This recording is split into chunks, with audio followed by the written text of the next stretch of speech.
Вчера се одбележа Светскиот ден на слободата на медиумите, односно 3 мај како таков, ден посветен на слободното и професионално новинарство. За предизвиците, стандардите и днината на новинарството, утрово во студиото разговараме со Билјана Георгиевска, извршна директорка на Советот за етика во медиумите во Македонија. Добро утро и добре ни дојдовте. Добро утро, многу ми е мило што сум со вас во студио. И нас ни е драго и еве ќе почнеме со тоа како вие би оцениле моменталната состојба со медиумите во Македонија. Знаете, тоа е многу широка тема и не знам дали утринскиот програм вака ни одговара за сериозно да и пристапиме. Меѓутоа, јас би рекла накусо дека секако може да биде подобро, може да биде похрабро, попрофесионално, поодговорно и посеопфатно, односно редакциите да го засилат својот уредувачки капацитет, тимовите да бидат засилени и бројно и со обуки, и само така новинарите заедно ќе може да се справат со притисоците и да ја бранат својата професија и да се застапуваат за слободата на изразување. Така. Какви настани беа одржани деновиве по повод Меѓународниот ден на слободата на медиумите и настани преку кои што всушност се подигнува свеста, но и гледаме до каде сме?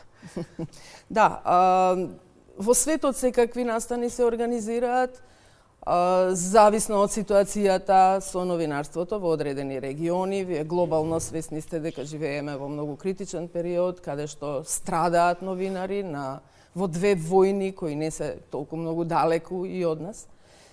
Овде во земјава, секоја од организациите од медиумската индустрија имаше своји случувања, своји настани.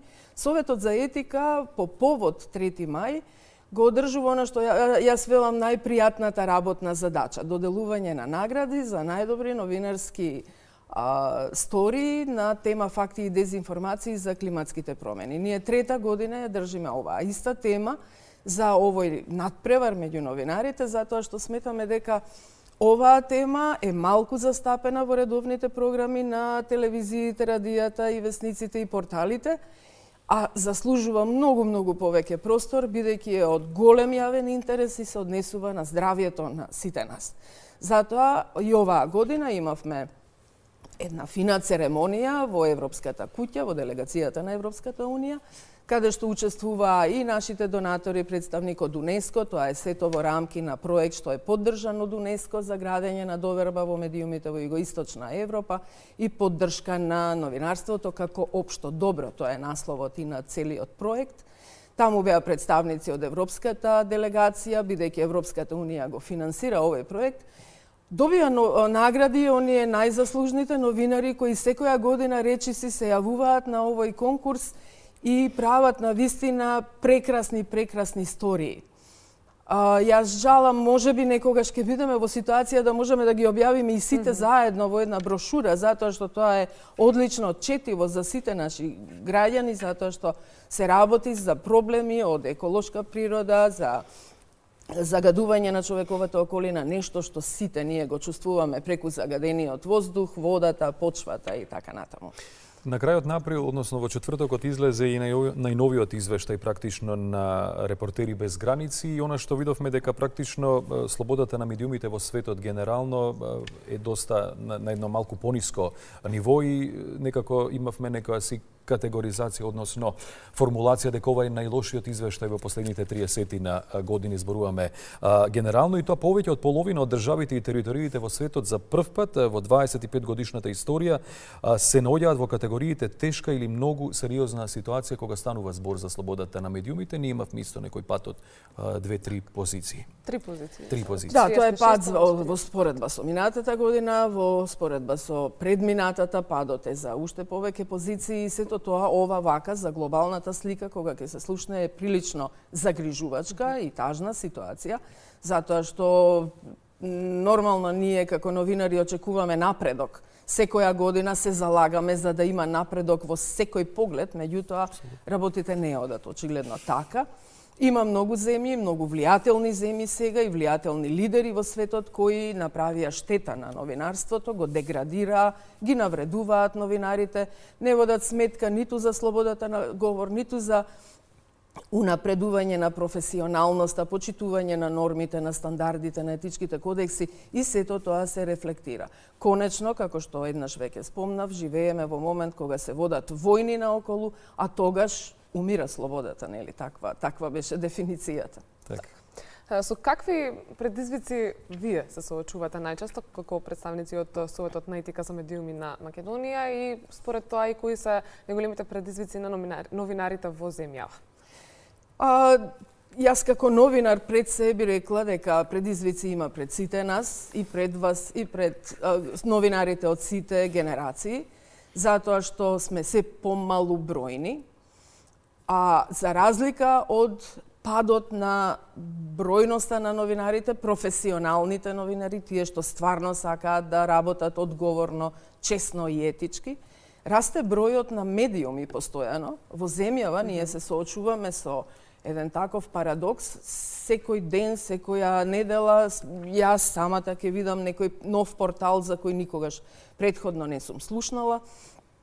За сето тоа јас одговорноста ја гледам во законите кои го охрабруваат ова медиумско раситнување заради плаќањето на известна сума пари за политичко рекламирање кога се случуваат избори, а практично ние имаме речиси секоја година избори и заради тоа медиумите и натаму се раситнуваат за да бидат во состојба, во можност да аплицираат сите за таа сума за политичко рекламирање. Се додека ова не се укине, не се промени изборниот законник, кај нас нема да има обединување на новинарите, правење посилни редакции, уреднички со поголем капацитет и се разбира тогаш би биле во состојба повеќе да се залагаат за слободата на медиумите. Ова е широка тема. Да. Ќе се префрлиме на медиумската писменост на граѓаните во земјава. Дали е на задоволително ниво во овој момент?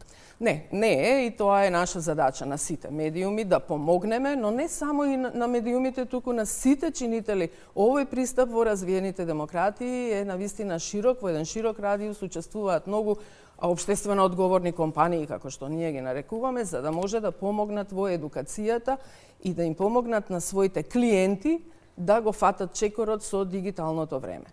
Ние, она што може да го сториме е да помагаме преку едукативни програми на сервисите каде што работиме. Ние како Совет за етика исто така во многу прилики се среќаваме и со млади и со повозрасни луѓе за да можеме малку да помогнеме да се подобри медиумската и дигитална писменост, бидејќи јас навистина не ги делам едно со друго оди, но тоа треба да биде процес, треба да биде стратегија и тука треба да учествуваат многу повеќе чинители отколку само медиумите или медиумските организации и само во текот на една недела, како што кај нас се случува, имаме една недела посветена за медиумската писменост. Еве накратко само сакам да ја прашам гостинката, вие рековте пред почетокот на разговорот 30 години, пред 30 години ја почнавте кариерата овде во оваа зграда, куќа, во оваа зграда така во Македонското радио. Има ли разлика од тогаш до сега, зборуваме генерално за новинарството?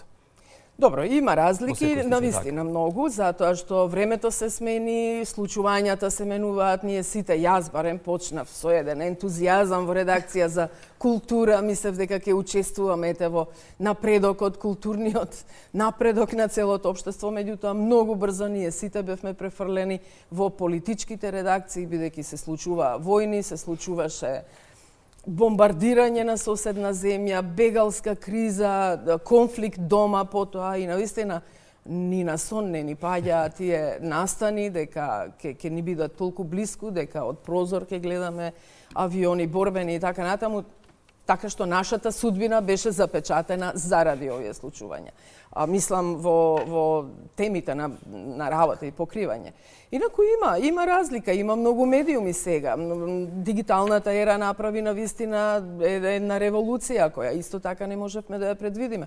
Но, како и да е, што и да се менува, технологиите колку и да се менуваат, обврските на новинарите остануваат исти. Честно, точно и одговорно да пренесат, да образложат, да анализираат и да помогнат на јавноста да ги дознае и разбере случувањата наоколу и она што се однесува на голем број жители, наши сограѓани, да помогнеме општеството да оди напред. Вака и да го заокружиме разговорот со честно и одговорно во оваа професија. Благодарам многу за издвоеното време, иако имав уште многу прашања, меѓутоа си како и во следна прилика ве очекуваме во Јас стојам на располагање на вистина секогаш да разговараме за оваа тема и на вистина ги замолувам сите колеги, оние што одговорно работат и етички работат, да продолжат така, да не се претвориме сите ние во PR службеници. Ви благодариме многу, ве очекуваме повторно.